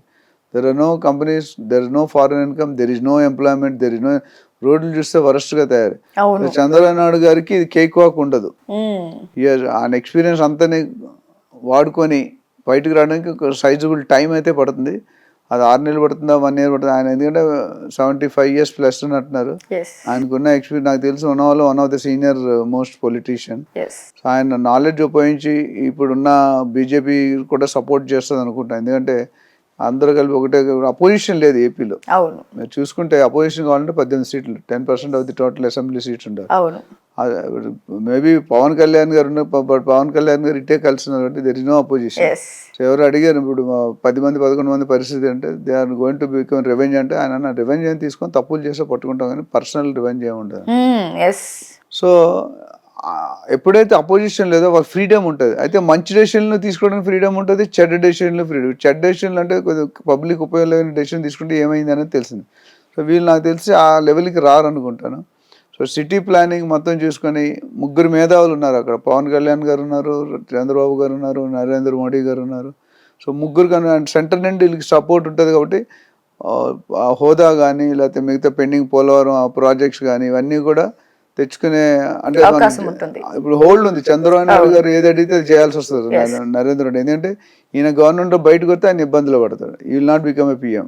240 seats వచ్చాయి కాబట్టి ఇంకా 32 seats తక్కువ ఉన్నాయి. వీళ్ళు మేజర్ ఈయన నితీష్ కుమార్ వీళ్ళిద్దరు మేజర్. వీళ్ళిద్దరు కానీ తాకుపోయాడంటే గవర్నమెంట్ అవుతుంది, కాంగ్రెస్ ఫామ్. ఇప్పుడు వీళ్ళిద్దరు కాంగ్రెస్కి వెళ్తే కాంగ్రెస్ ఫామ్ చేస్తుంది, ఇటు వస్తే ఇటు ఫామ్ చేస్తుంది. ఎస్ ఇప్పుడైతే వాళ్ళు ఎన్డీఏలోనే ఉన్నారు కాబట్టి సో డెఫినెట్గా it is a good sign. Amaravati has to rock. Wish చేద్దాం, వీళ్ళు విష్ ఆల్ ది ఆంధ్ర. నేను కూడా ఆంధ్ర పర్సనే. ఇప్పుడు తెలంగాణకు వచ్చి 33 సంవత్సరాలు అయిపోయింది, కానీ otherwise I'm basically from Vizag. So ఎంత ఏదైనా చిన్న ఫీలింగ్ అయితే ఉంటుంది. అవును. కానీ ఇప్పుడు మొన్నటి వరకు ఉన్న పరిస్థితుల్లో వీఆర్ నాట్ హ్యాపీ. వెళ్ళినప్పుడు ఇక్కడ డెవలప్మెంట్ చూసి అక్కడ డెవలప్మెంట్ చూస్తే ఆస్మాన్ జమీన్ ఫరక్ ఉంది. అవును. సో ఇప్పుడైతే మాత్రం నేను I'm hoping positive that things should develop and the especially the builders community will be very happy. Sellers, buyers అందరూ కూడా పాతవి తక్కువ రేట్లు కొనుక్కొని ఇప్పుడు అప్రిషియేషన్ అనేది చూస్తారు. చూసినప్పుడు ఏదైతే కోల్పోయామో అది మళ్ళీ తిరిగి వచ్చే అవకాశాలు పుష్కలంగా కనిపిస్తున్నాయి. రైట్. సో వైఎస్ఆర్ అధికారం ఉన్నప్పుడు రియల్ ఎస్టేట్ రంగానికి ఏమైనా నష్టం కలిగించారా, ఇబ్బంది కలిగించారా? ఆ ప్రభుత్వం ఉన్నప్పుడు రియల్ ఎస్టేట్ రంగం ఎలా ఉండేది సార్? అది అడగక్కర్లేదు, స్ట్రైట్ అండర్స్టాండబుల్ క్వశ్చన్. ఎందుకంటే మార్కెట్ మొత్తం హోల్ స్ట్రైట్ అంతా కోడైకి వస్తుంది. ఎందుకంటే జరగాల్సిన రీతిలో పెరగలేదు, జరగాల్సిన యాక్టివిటీస్ జరగలేదు, ఇన్ఫ్రాస్ట్రక్చర్ పెరగలేదు, ఇండస్ట్రీ రాలేదు, ఎంప్లాయ్మెంట్ రాలేదు. ఓన్లీ ఒక్క ఫ్యాక్టరీలో ఆయన ప్లస్ నిల్చున్నది ఏంటంటే, అన్ని ఫ్యాక్టరీలు 10 ఫ్యాక్టరీలు తీసుకుంటే ఒక ఫ్యాక్టరీలో జగన్మోహన్ రెడ్డి గారు పాజిటివ్ ఉంటారు. అదేంటంటే సంక్షేమ పథకాలు. ఆ పథకాలు ఇచ్చి అందువల్ల ఓట్లు వేస్తారని ఆయన అదే చెప్పాడు ప్రెస్ మీట్లో లాస్ట్లో. నేను ఇన్ని కోట్ల మందికి ఇన్ని పథకాలు పెట్టాను, కానీ ప్రజలు నన్ను గెలిపించలేదు. అది నాకు చాలా బాధాకరంగా ఉంది. అయితే ప్రజలు ఎందుకు గెలిపించలేదు అన్నది ఒక్క సైడెడ్ ఉండకూడదు. పథకాలు అనేది ఒక ఫ్యాక్టర్, మంచి స్టెప్. బట్ ఇప్పుడు చంద్రబాబు నాయుడుకి ఎంత టఫ్ ప్రాబ్లం అంటే, నాకు తెలిసి ఈయన పెట్టిన పథకాల వల్ల సంవత్సరానికి 70-75 వేల కోట్లు ఖర్చు అవుతుంది ఎవ్రీ ఇయర్. ఇప్పుడు చంద్రబాబు నాయుడు గారు మేనిఫెస్టోలో ఆయన కొన్ని పెట్టారు, దానికి 1,20,000 కోట్లు అవుతుంది. అంటే మొత్తం 2 లక్షల కోట్లు సంవత్సరానికి కావాలని ఈ పథకాలకు కానీ జనరల్ 2 లక్షల కోట్లు. అంటే మనకి ఎర్నింగ్ ఎంత రావాలి, ఎంత టర్న్ ఓవర్ చేస్తే అంత ప్రాఫిట్ వస్తుంది అనేది పెద్ద question mark. So it is not going to be a cake walk for that. But వైఎస్ఆర్సీపీలో మీరు అడిగిన క్వశ్చన్కి గవర్నమెంట్ డెఫినెట్గా రియల్ ఎస్టేట్ అనేది మందగించింది. అందులో సెకండ్ ఒపీనియన్ ఏమీ లేదు. పెరగాల్సినంత రీతిలో కాదు కదా, అసలు మినిమం బేర్ లెవెల్ పెరిగిన కొన్ని పర్టికులర్ ఏరియాస్ మేజర్ సిటీస్లో అలాగే 1-2-1 అయింది. కానీ బట్ ఓవరాల్గా స్టేట్ ప్రకారం చూసుకుంటే రియల్ ఎస్టేట్ రెవెన్యూ ఇన్కమ్ మొత్తం పడిపోయింది. ఎందుకంటే ఇక్కడ తెలంగాణలో నేను చెప్పినట్టు నెలకి 4,000 నుండి 5,000 రిజిస్ట్రేషన్స్ అవుతాయి రియల్ ఎస్టేట్లో. ఆంధ్రాలో అంత గ్రోత్ కనిపించదు, అందరూ షిఫ్ట్ అయిపోయారు. అంటే the investors from Andhra Pradesh has shifted to various other. Of course some portion has come to Telangana, some portion to Chennai, some portion to Bengaluru, some portion to Dubai. And డబ్బులు ఉన్న పరిస్థితి వాళ్ళ కెపాసిటీ బట్టి. సో అది డెఫినెట్గా నెగిటివ్ సైన్. వైఎస్ఆర్ ఉన్నప్పుడు ఒక సైడ్ పాజిటివ్ ఉన్న, other side of the coin is totally zero. In fact it has gone to -0. అది జరిగి ఉండాల్సింది కాదు. ఇప్పుడు నిన్న కూడా చంద్రబాబు నాయుడు గారు ఏదో ప్రెస్ మీట్లో చెప్పారు, ఏపీ అనేది 30 సంవత్సరాలు వెనక్కి తీసుకెళ్లారు జగన్మోహన్ రెడ్డి గారు. దాన్ని ముందుకు తీసుకురావడానికి నాకు చాలా టఫ్ అవుతుంది. It is not a easy cake walk, but definitely wheel work. మేము రాజకీయ నాయకులకు పాలకులం కాదు, సేవకులు అని చెప్పాడు. అది చాలా మంచి ఇంట్రెస్టింగ్ స్టేట్మెంట్. పాలకులు అంటే ఓన్లీ డిక్టేట్ చేస్తటం, సేవకులు అంటే you to understand the normal common person తాలూకా మైండ్ని అర్థం చేసుకునే వాళ్ళు, రిక్వైర్మెంట్ అర్థం చేసుకునే వాళ్ళకి ఏం కావాలి. ఇప్పుడు ఇన్ఫ్రాస్ట్రక్చర్ వీక్ ఉంది, ఎంప్లాయ్మెంట్ వీక్ ఉంది, ఫండింగ్ వీక్ ఉంది, ఇండస్ట్రీ వీక్ ఉంది.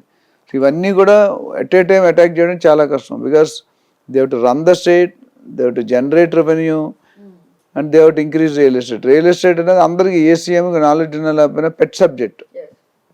సో రియల్ ఎస్టేట్ అనేది ఎవరికి చేదు కాదు, డబ్బు అనేది ఎవరికి చేదు, ఎవరికి చేదు కాదు. సో డబ్బు వచ్చిందంటే దాని ఫోకస్ చేయడంలో మనం పొరపాటు చెయ్యం. సో చంద్రబాబు నాయుడు గారు డెఫినెట్గా దీన్ని ముందుకు తీసుకెళ్లే ప్రణాళిక అయితే చేస్తారు. But only thing we have to be patient and give some time to him to settle, understand అసలు ఎంతవరకు కూరిపోయాము, ఎంత లోపలికి వెళ్ళాము మనం, ఆ లోపల నుండి బయటకు రావడానికి ఎంత టైం పడుతుంది. ఒకసారి ఆయన అర్థం చేసుకొని డైజెస్ట్ చేసుకొని ప్లానింగ్ పెట్టి మళ్ళీ కొత్త పాలసీలు ఇంప్లిమెంట్ చేసి కొత్త ఇండస్ట్రీ పాలసీలు పెడితే మేబీ కొద్ది టైం అయితే పడుతుందని నేను అనుకుంటాను. బట్ ఇన్వెస్ట్మెంట్ అనేది ఇప్పుడు పెట్టుకున్నా మీకు ఫ్యూచర్లో పెరిగే అవకాశాలు చాలా ఎక్కువ ఉన్నాయి. రైట్. సో ల్యాండ్ టైటిలింగ్ యాక్ట్తో రియల్ ఎస్టేట్కి లాభమా నష్టమా? మీరు అన్నీ ఇలా ట్విస్టింగ్ క్వశ్చన్స్ అడిగిన. అప్పుడు నాకు మినిస్ట్రీలో మన లాస్ట్ టైం కూడా చెప్పాను, నాకు మినిస్ట్రీలో ప్లేస్ ఇస్తే నేను వాళ్ళు ఏమనుకుంటున్నాను అనుకొని చెప్తాను.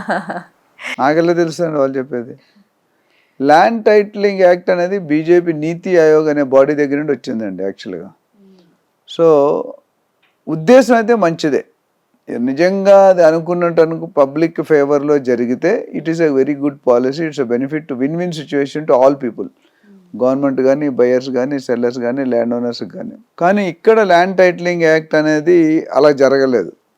బీజేపీ గవర్నమెంట్ అన్ని స్టేట్లకి ఒక గైడ్ లైన్ ఇచ్చారు, దీన్ని అనుసరించుకొని మీ స్టేట్కి అనుకూలంగా మార్చుకోండి అని. ఇక్కడ ఒక 3-4 పాయింట్ల మీద అబ్జెక్షన్ జరిగింది. ఏంటంటే first, AP land titling act అంటే ఏంటో చూద్దాం. ఏపీ ల్యాండ్ టైటిల్ ఇప్పటి వరకు మన ఇండియా, మన ఆంధ్రాలో ఎట్లా ఉందంటే, దాదాపు ఈ ప్రాపర్టీ ఒక వ్యక్తిది అని అనడానికి ఆల్మోస్ట్ 30 రికార్డులు చెక్ చేయాలి. 30 రికార్డులు అంటే రకరకాల ఆర్డీఓ, జాయింట్ కలెక్టర్, వీడిఓ, ఇవన్నీ కూడా రకరకాల ప్లేస్లో ఉంది. ఆ 30 రికార్డులో ఒక రికార్డు కానీ 2 రికార్డు కానీ టాలీ కాకపోతే ఆ ప్రాపర్టీ నీకు చెందదు అని చెప్తాను. అంటే 30 రికార్డ్స్లో 29 రికార్డ్స్ కరెక్ట్ ఉన్నాయి, ఒక రికార్డ్ పేపర్ దొరకట్లేదు అంటే నీకు ప్రాపర్టీ నీ దగ్గర డిస్ప్యూట్లో పడేస్తారు. అది చాలా అన్యాయం. ఎందుకంటే మీ తాతలు ముత్తాతలను మీరు హోల్డ్ చేస్తున్నారు ప్రాపర్టీ, కానీ ఇప్పుడు మీది కాదంటే సడన్గా మీకు హార్ట్ అటాక్ వస్తుంది. ఒక ఫ్యాక్టర్. రెండోది, పోనీ ఎవరైనా మీ ప్రాపర్టీని కబ్జా చేశారనుకోండి, మీకు ఇన్ఫర్మేషన్ ఇవ్వరు. మీ ప్రాపర్టీని X కబ్జా చేసి నా ప్రాపర్టీ అని అంటున్నాడు. అన్నప్పుడు గవర్నమెంట్ చెప్పాలి కదా, ఆ నోటిఫికేషన్ ఇవ్వరని పెట్టారు మన ఏపీ ల్యాండ్ టైటిలింగ్ ఫాల్స్. అది రెండోది. మూడోది, పబ్లిక్ ప్రాపర్టీ మీద జగన్మోహన్ గారు ఫోటో వేశారు, విచ్ ఈస్ నాట్ యాక్సెప్టెడ్. అది కరెక్ట్ కాదు కదా. గవర్నమెంట్ ల్యాండ్ ఇస్తే గవర్నమెంట్, నీకు ఆల్రెడీ మన సొంత డబ్బులతో కట్టుకున్నప్పుడు ఆయన ఫోటో వేసుకోవడం అనేది జనాలకి డైజెస్ట్ కాలేదు. బయ్యర్ ఫోటో ఉండాలి, ఎవరైతే ఓనర్ ఉందో ఓనర్ ఫోటో ఉండాలి. సో అదొక మిస్టేక్ జరిగింది. ఇంకోటి ఏంటంటే, కొన్ని జెరాక్స్ డాక్యుమెంట్ ఇచ్చి రిజిస్ట్రేషన్ చేసుకుని ఒరిజినల్స్ వాళ్ళ దగ్గర పెట్టుకున్నారు అనేది ఎంతవరకు కరెక్ట్ అనేది మన దగ్గర రికార్డ్స్ కానీ, బట్ డిస్కషన్ అయితే వచ్చింది అపోజిషన్ పార్టీ. సో ఒరిజినల్ మీ దగ్గర, నా ప్రాపర్టీ డీటెయిల్ మీరు ఎట్లా పెట్టుకుంటారంటే, నాకు లోన్ కావాలి, నా పరిస్థితి ఏంటి, అదొక ఇష్యూ. అట్లా ఇష్యూ మీద ఇష్యూ బిల్డ్ అయిపోయింది. అన్నిటికంటే బిగ్ షాకింగ్ ఏంటంటే, LTO ల్యాండ్ టైటిలింగ్ ఆఫీసర్ అని ఒక పొజిషన్ క్రియేట్ చేశారు. ఇంకోటి LTAO land titling appellate officer. అంటే ఇన్ని 30 రికార్డులు అవసరం లేదు. ఇప్పుడైతే ఇదే డ్రోన్ సర్వే, డిజిటల్ సర్వే చేసి కొత్తగా, ఎందుకంటే పాత డాక్యుమెంట్స్లో ఏమైందంటే ఉర్దూలో హ్యాండ్ రిటర్న్ ఉండేవి, తెలుగులో రాసి అవి ఇంకు చెరిగిపోయి నీళ్ళు పడి అది పడి ఇది పడి మొత్తం ఫేడ్ అయిపోయి అందులో ఏమి రాశారో కొంతమంది కనిపించలేదు, కన్ఫ్యూజన్ ఉంది. సో దాని గురించి ఏం చేశారంటే, జగన్ గారు డిజిటల్ సర్వే చేసి కొత్తగా రికార్డులు టాలీ చేసి, మీ ప్రాపర్టీ అయితే మీకు సెటిల్డ్ 2 రిజిస్టర్లు ఓపెన్ చేశారు, సెటిల్డ్ డిస్ప్యూట్. అంటే 30 రికార్డు కరెక్ట్గా వాళ్ళు సర్వేలో దొరికితే మీకు ఓనర్ ఈ 30 రికార్డులు కాకుండా ఒక్క డాక్యుమెంట్ ఇస్తారు, సెటిల్ డీడ్ అని. ఆ ఫ్యూచర్లో మీరు అమ్ముకోవాలన్నా కొనుక్కోవాలన్నా ఆ ఒక్క డీడ్ చెక్ చేస్తే చాలు. ఇప్పుడు ఈ పాత దాంట్లో కొన్ని రికార్డులు కనిపించట్లేదు, అవన్నీ తీసుకెళ్ళి డిస్ప్యూట్లో పడేస్తున్నారు. డిస్ప్యూట్లో పడి అది అధికారి ఎవరు, LTO ఆర్ LTO ఫైనల్. అది 553 కోట్లు ఉన్నాయి, 17,000 గ్రామాలు ఉన్నాయి ఆంధ్రాలో. సో ఇవన్నీ ఇప్పుడు 5,000-6,000 గ్రామాలు సర్వే చేస్తారు. ఇవన్నీ ఎప్పుడు సర్వే చేస్తారు? వీళ్ళిద్దరూ ఒకవేళ 553 కోట్ల ప్రకారం డెసిషన్ అనేది వీళ్ళిద్దరు తీసుకుంటే కనుక ఇది చాలా జరిగే పని కాదు. అంటే వన్ సైడెడ్ అనిపించింది. ఆయన ఏమంటారంటే, వీళ్ళిద్దరు అర్హతకి అంటే వాళ్ళిద్దరికి ఎటువంటి క్వాలిఫికేషన్ క్రైటీరియా లేదు. ఇప్పుడు IAS కావాలంటే ఒక ఎగ్జామ్ రాయాలి, MTech కావాలంటే ఎగ్జామ్ రాయాలి, MSకి వెళ్ళాలంటే ఒక ఎగ్జామ్ రాయాలి. ఇక్కడ ఏం పెట్టారంటే, ఆ LTO ఎవరైతే గవర్నమెంట్ ఆఫీసరో వాళ్ళు గవర్నమెంట్కి అనుకూలంగా పెట్టుకోవచ్చు, దానికి అర్హత చదువుకోవాలి, ఏం లేదు, ఎవరినైనా పెట్టుకోవచ్చు. అది పెద్ద సబ్జెక్ట్ అయిపోయింది. ఇప్పుడు నా బావమరిదినో నా సిస్టర్నో అక్కనో పెట్టుకున్నాను, మనకు ఫేవర్గా ఇస్తారా, కస్టమర్ ఫేవర్గా ఇస్తారా? గవర్నమెంట్ ఫేవర్గా వెళ్తారు. అదే ఒక మెయిన్ పాయింట్. సో ఇవన్నీ కూడా ల్యాండ్ టైటిలింగ్ యాక్ట్లో ఇంపాక్ట్ అయిపోయినాయి. రైట్.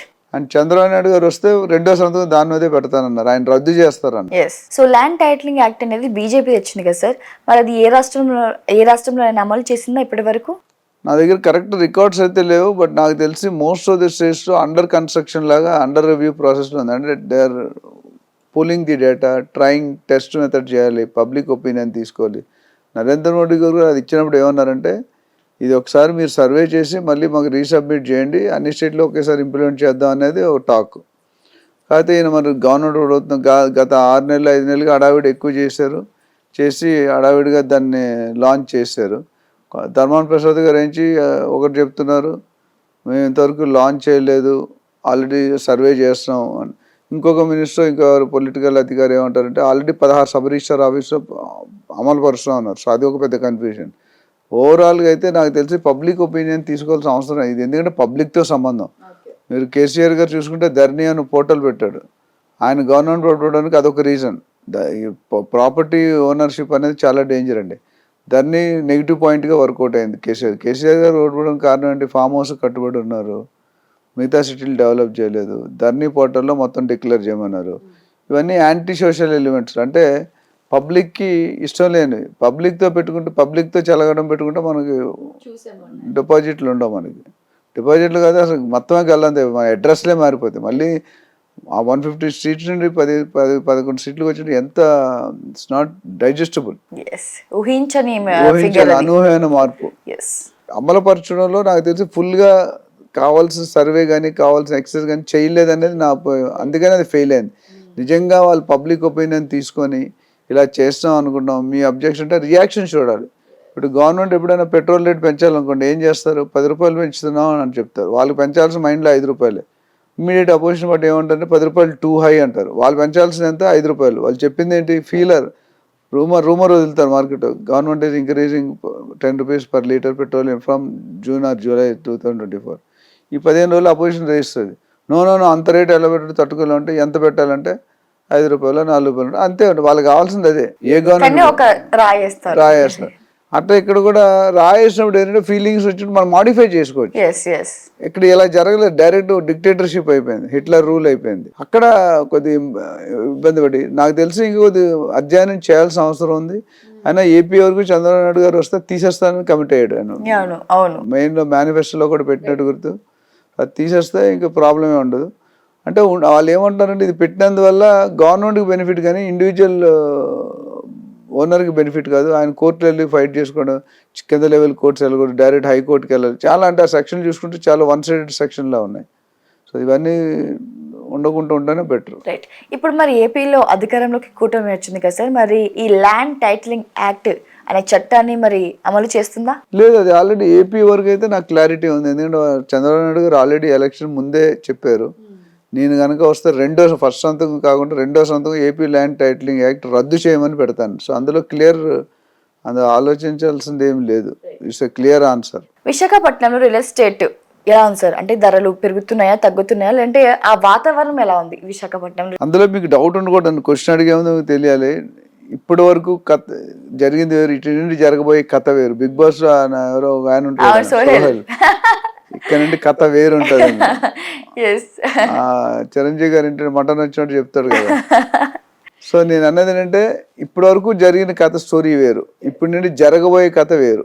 అంటే ఏ రకంగా మార్పులు రావచ్చు సార్? ప్రధానంగా అంటే ఇప్పుడు చంద్రబాబు నాయుడు గారు అమరావతి క్యాపిటల్ చేసిన మిగతా సిటీలు కూడా ఈక్వల్ డిస్ట్రిబ్యూషన్ ఉంటుందని. ఇప్పుడు మనం ఈఎంఐలు తీసుకుంటే ఈక్వేటెడ్ మంత్లీ ఇన్స్టాల్మెంట్స్ అంట, అంటే సరి సమానంగా 10 సంవత్సరాలకి 20 సంవత్సరాలు ఈఎంఐ కట్టిస్తారు. అట్లా చంద్రబాబు నాయుడు గారు అనుభవం అంతకుముందు హైదరాబాద్కి డెవలప్ చేయడానికి ఆంధ్రప్రదేశ్ యునైటెడ్ నాడు బాగా ప్లానింగ్ చేశారు. ఇప్పుడు ఉన్న టెక్నాలజీ, ఇప్పుడు ఉన్న దీన్ని బట్టి చూస్తే ఇంకా ఎక్కువగా మేబీ ఇఫ్ ఈ రియల్లీ టేక్స్ కేర్ దీన్ని మించిపోయి కూడా చేయొచ్చు. ఇప్పుడున్న పరిస్థితుల్లో మించిపోయి కూడా చేయొచ్చు. అన్ని శుభ పరిణామాలు కనిపిస్తున్నాయి. కాకపోతే నేను అంతకుముందు చెప్పినట్టు టైం పడుతుంది. విశాఖపట్నం కానీ, కర్నూలు కానీ, అమరావతి కానీ, గుంటూరు కానీ, విజయవాడ అన్నింటిలో కూడా real estate has to rock, will rock, అందుకు డౌట్ అక్కర్లేదు. ఎందుకంటే ఆల్రెడీ గత 5 సంవత్సరాలు ఏం పోయిందో నెక్స్ట్ 5 సంవత్సరాలు 10 సంవత్సరాలు గ్రోత్ తీసుకురావాలి. ఆ ఇంటెన్షన్ ఆయన వయసులో చిన్నవాడు పెద్దోడైనా స్ట్రాటజీలు టార్గెట్ ఇప్పుడు పెద్ద ఎక్స్పర్ట్ అయినా. ఆ ఏజ్లో age is just a number. హిందీలో ఒక ప్రాబ్లం ఉంది, మురిసే బచ్పన్ దిల్సే బచ్పన్ అని. సో ఆయన ఏజ్ అవుతున్న కన్నా ఆయన స్ట్రాటజీలు, ఆయన బేసికలీ ఆయన చాలామంది బిరుదు ఏంటంటే is not a political leader, is administrator, is a CEO, chief executive officer అంటారు. పొలిటికల్ అడ్మినిస్ట్రేషన్లో స్ట్రాంగ్ ఉంటాడు ఆయన. రాజకీయ నాయకుడి కన్నా ఒక అడ్మినిస్ట్రేటర్గా ఆయన మంచి పేరు వచ్చింది across the globe.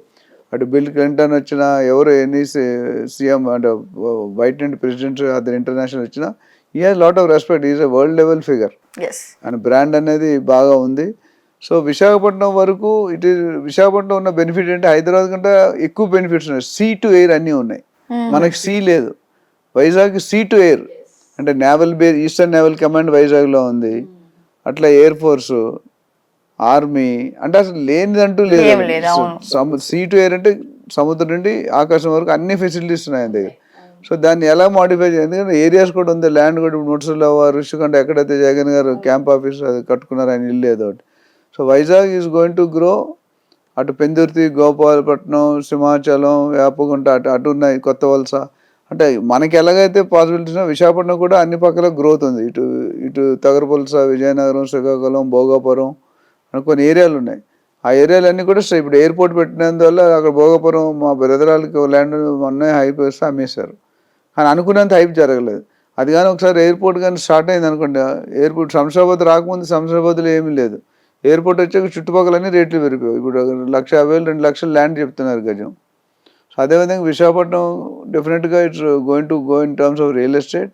But time factor 1 year పడుతుందా, 2 year పడుతుందా, ఎందుకంటే అక్కడ కొన్ని ఇండస్ట్రీస్ రావాలి, కొద్ది employment. And most of the government sectors అన్ని వైజాగ్లో ఉన్నాయి. మన హైదరాబాద్లో కంటే కూడా అక్కడ ఎక్కువ ఉన్నాయి. బిహెచ్పి నుండి, స్టీల్ ప్లాంట్ దగ్గర నుండి, హెచ్పిసిఎల్, హార్బర్, డామిల్ డాక్ యార్డ్ అన్నీ కూడా చాలా ఇండస్ట్రీస్ బేస్ ఉంది.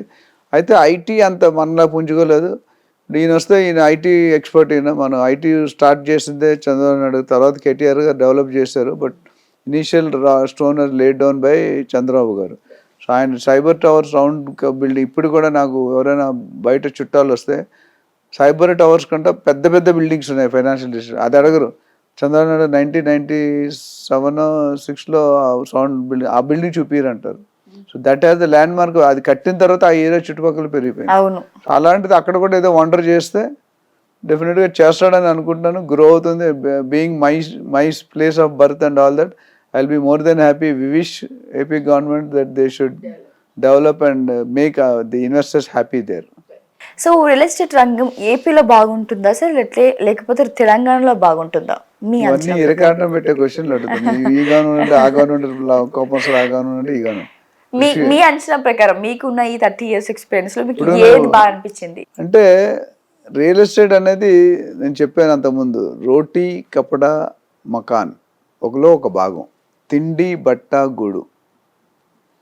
సో నువ్వు తిండి లేకుండా ఉండగలవు, బట్టలు లేకుండా ఉండగలవు, రియల్ ఎస్టేట్ లేకుండా కూడా ఉండగలవు. గత 5 సంవత్సరాలు జరిగింది గత అదొక పీడకాలని మర్చిపోవాలి మనం. అదే మైండ్లో పెట్టుకుని టైం అండ్ అగైన్ ఆలోచిస్తే నువ్వు డిప్రెషన్ ఉంటుంది తప్ప ఏమి ఉండదు. సో మీరు ఏం చేసుకోవాలంటే, ఇప్పుడు ఏపీలో, తెలంగాణలో ఆల్రెడీ రేజ్ అయ్యి ఉంది, ఫాస్ట్ ట్రాక్లో ఉంది, టాప్ గేర్లో ఉంది, రియల్ ఎస్టేట్ నడుస్తూనే ఉంది. వైజాగ్లో ప్రస్తుతం -0 ఉంది, న్యూట్రల్ కంటే తక్కువ -0లో ఉంది. రావడానికి టైం పడుతుంది. బట్ డెఫినెట్గా they will take necessary steps అనుకుంటున్నాను. తెలంగాణలో అంత స్పీడ్గా రావడానికి కొద్ది టైం పడుతుంది. But Andhra is also going to pickup అని నా పర్సనల్ ఒపీనియన్, వాళ్ళు తీసుకున్న స్టెప్స్ బట్టి. అండ్ మేజర్గా ఇక్కడ ఏంటంటే ఇన్ఫ్రాస్ట్రక్చర్ కావాలి ఆంధ్రాకి కూడా, వైజాగ్ కానీ మిగతా ఏరియాస్లో కానీ. విజయవాడ మీరు తెలుసు 20-30 years మేము చిన్నప్పుడు కూడా బిగ్గెస్ట్ రైల్వే జంక్షన్ అంటే విజయవాడ, నాట్ హైదరాబాద్. చాలా మంది తెలియదు అది. బిగ్గెస్ట్ రైల్వే జంక్షన్ అంటే విజయవాడ ఇప్పుడు కూడా. సో అది దాటి ముందుకెళ్తారు. అండ్ మన విజయవాడ అనేది central place, most of the trains will pass through Vijayawada. అందుకనే పెద్దగా అయింది. మీరు ఎక్కువసేపు కూడా అక్కడే ఆగుతాయి. అంటే డిస్పాచెస్, గూడ్స్ అప్లోడింగ్ చేంజ్ అవ్వడం, ఇంజన్ చేంజ్ అవ్వడం, డ్రైవర్ మారడం, ఇవన్నీ జరుగుతాయి. సో విజయవాడ ఓకే, హైదరాబాద్ అంత పేరు రాబోయినా it has its own charm. And next real estate నాకు తెలిసిన బిల్డర్స్ చాలా మంది, నాకు 15-20 మంది బిల్డర్స్ బాగా టచ్లో ఉన్నారు డే టు డే బేసిస్లో. They already purchased lands and waiting for government to settle. ఆ పాలసీలు చూసి సెటిల్ అయ్యి they want to start real estate అని చేసి 2-3 కంపెనీలు నన్ను మెంటర్గా కూడా తీసుకున్నారు. So we're trying to work out the ground reality. ఇప్పుడైతే రేట్లు తక్కువనే ఉన్నాయి, but very soon the rates are going to jack up. And it's a good sign to the investors, to the builders and to the government. Government ఎందుకంటే real ఎస్టేట్లో వచ్చే income ఎక్కడ ఇప్పుడు వరకు చాలా మిస్ అయ్యాం. గత 5 సంవత్సరాల్లో రియల్ ఎస్టేట్లో రాబడి లేదు మన ఆంధ్ర గవర్నమెంట్కి. ఇప్పుడున్న చంద్రబాబు నాయుడు గారు కొత్త గవర్నమెంట్, అలయన్స్ గవర్నమెంట్తో స్టెప్స్ తీసుకుంటే they are going to pick up like anything. So definitely it's a positive look. నేనైతే I'm very positive that rates will go up in AP. And Telangana is already, Telangana గురించి ప్రత్యేకించి మాట్లాడడం లేదు. ఎందుకంటే ORR, RRR, Bengaluru highway 6 lane track, Mumbai highway 6 lane, look east policy, north అన్ని పక్కల మాట్లాడుతున్నారు. So mega townships, satellite townships, pharma clusters, sports city, industrial city, metro connectivity, road connectivity ఇవన్నీ వచ్చిన తర్వాత తెలంగాణ ఆల్రెడీ నేను ఎక్కువ మాట్లాడలేదు ఎందుకంటే తెలంగాణ ఇది already in good form, performing స్టేజ్లో ఉన్నారు. ఆంధ్ర ఏంటంటే ఎన్పి అయిపోయింది, banking terms non performing asset as for real estate concern. ఇప్పుడు చంద్రబాబు నాయుడు గారు వచ్చాక ఆ ఎన్పిఐని కాస్త పిఏ కింద మార్చేస్తాడు. పిఏ అంటే పర్సనల్ అసెట్ కాదు, పెర్ఫార్మింగ్ ఎసెట్. ఒకసారి వచ్చిందంటే మేబీ నెక్స్ట్ టర్మ్ కల్లా ఉంటే మాత్రం ఇట్ విల్ టేక్ మన తెలంగాణ దగ్గరలో వచ్చేస్తుంది. ఇప్పుడైతే తెలంగాణలోనే బాగుంది, ఆంధ్రాలో ప్రస్తుతం అయితే కండిషన్ బాగాలేదు, బట్ బాగుంటుంది అనే హోప్తో ముందుకెళ్దాం in future. Right. Real estate రంగంలో కమర్షియల్ ఫ్లాట్ల మీద బాగుందా సార్, లేకపోతే అగ్రికల్చర్ భూముల మీద బాగుంటుందా ఇన్వెస్ట్మెంట్? మీరు మళ్ళీ అదే రియల్ ఎస్టేట్ ఎక్కడ పెట్టినా బాగుంటుందమ్మా. ఇట్స్ ఆల్ కమర్షియల్ అనేసరికి బట్ చూసుకొని మంచి ప్లేసెస్ అంటే మీకు 2-3 అడ్వాంటేజ్ డిసడ్వాంటేజ్ చెప్తే మీకు అర్థం అవుతుంది. కమర్షియల్ ఏంటంటే బిగ్ సైజ్ టికెట్స్ ఉంటాయి. ఇప్పుడు మీరు రోడ్డు మీద వెళ్తున్నారు, బంజారా హిల్స్ కానీ జూబ్లీ హిల్స్ కానీ, బిల్డింగ్లు ఎంత పెద్దగా ఉంటాయి చూసారుగా.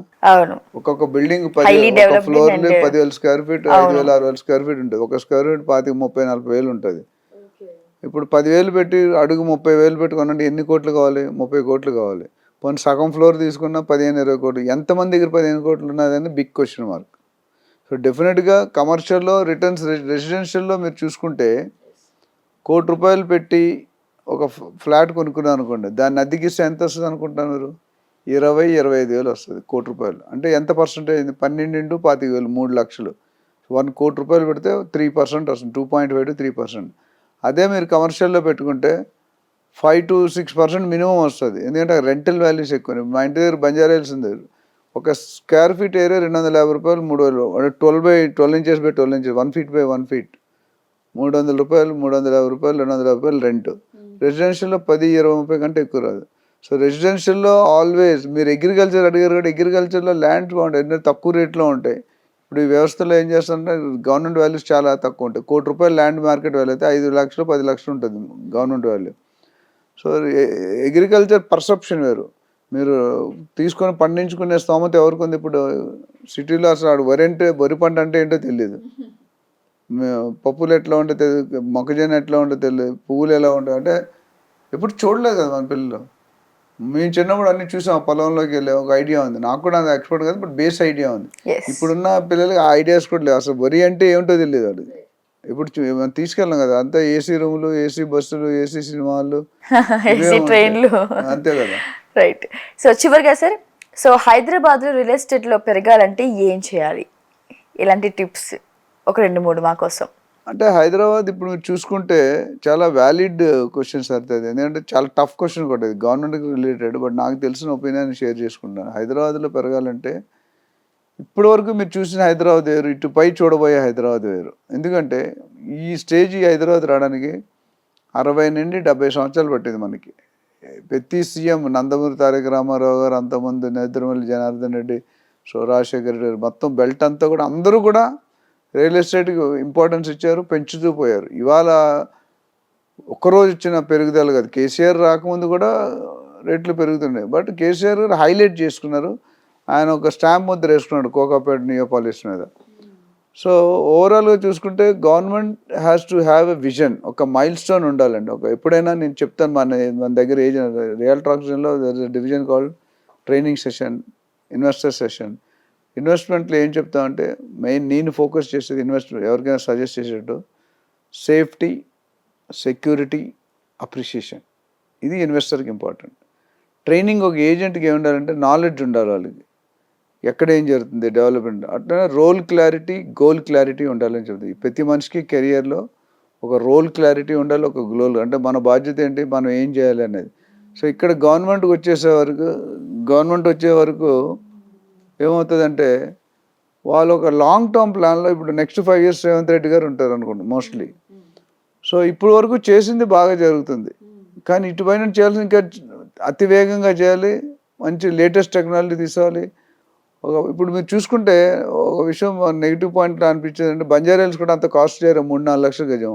వర్షాలు పడితే మోరీలు నిండిపోతాయి, కార్లు సగం ములుగుతాయి. Still in this area also sir, Ameerpet, like Srinagar colony ఇప్పుడు కూడా అలాగే ఉన్నాయి వాతావరణం అంతా. సో అది అటువంటి ఇబ్బంది లేకుండా నెక్స్ట్ ఇప్పుడు ఏదైతే సిటీ ప్లాన్ చేస్తున్నారో, మేబీ అటు ఫార్మసిటీ శ్రీశైలం కానీ లేదా ఏ హైవేనా, వాళ్ళు తీసుకునే గవర్నమెంట్ అది ఇప్పుడు ఒకప్పుడు 50 సంవత్సరాల ముందు మనకు టెక్నాలజీ లేదు, ఇప్పుడు టెక్నాలజీ అవైలబుల్ ఉంది, ఆర్కిటెక్చర్ ఉంది, ల్యాండ్స్కేపింగ్ ఉంది. సో మెయిన్గా ఈ డ్రైనేజ్ సిస్టమ్, పవర్ సిస్టమ్, ఇప్పుడు కూడా పవర్ పోతూనే ఉంది మధ్య మధ్య. నిన్న కూడా వర్షం పడగానే పవర్ అవును 4 hours. పబ్లిక్ కంఫర్ట్ ఉండాలి అంటే ఇన్ఫ్రాస్ట్రక్చర్ని పర్ఫెక్ట్గా డిజైన్ చేసుకోవాలి గవర్నమెంట్, నెంబర్ 1 పాయింట్. అట్లానే యూజర్ ఫ్రెండ్లీ అంటే ఆ ఇన్ఫ్రాస్ట్రక్చర్ వల్ల గవర్నమెంట్కి ఏదైతే పెడుతుందో కస్టమర్కి బెనిఫిట్ ఉండాలి. అంటే బెనిఫిట్ అంటే యూజర్ ఫ్రెండ్లీ ఉండాలి, కాంప్లికేటెడ్ ఉండకూడదు. ఇప్పుడు ఒకసారి ఓవర్ చాలా మంది కన్ఫ్యూజ్ అవుతున్నారు. ఇటెల్ గూగుల్ కూడా ఒకసారి తప్పు ఇటెల్తో సర్కిల్ పెడితే తెలియదు, చాలామంది ఇబ్బంది పడుతున్నారు, ఎస్పెషల్లీ ఓఆర్ఆర్ సర్కిల్ దగ్గర. 3వ పాయింట్ అంటే ఈ రోడ్స్ అనేది చాలా బాగా చేస్తున్నారు, స్టేట్ బార్డర్ వరకు ఎక్స్టెండ్ కావాలి. ఇప్పుడు రియల్ ఎస్టేట్ పెరగాలనుకున్నా డెఫినెట్గా అది ఉండాలి. ఒకటి డ్రైనేజ్ సిస్టమ్ చెప్తున్నాను, టెక్నాలజీ చెప్తున్నాను, and time factor very important, and quality construction.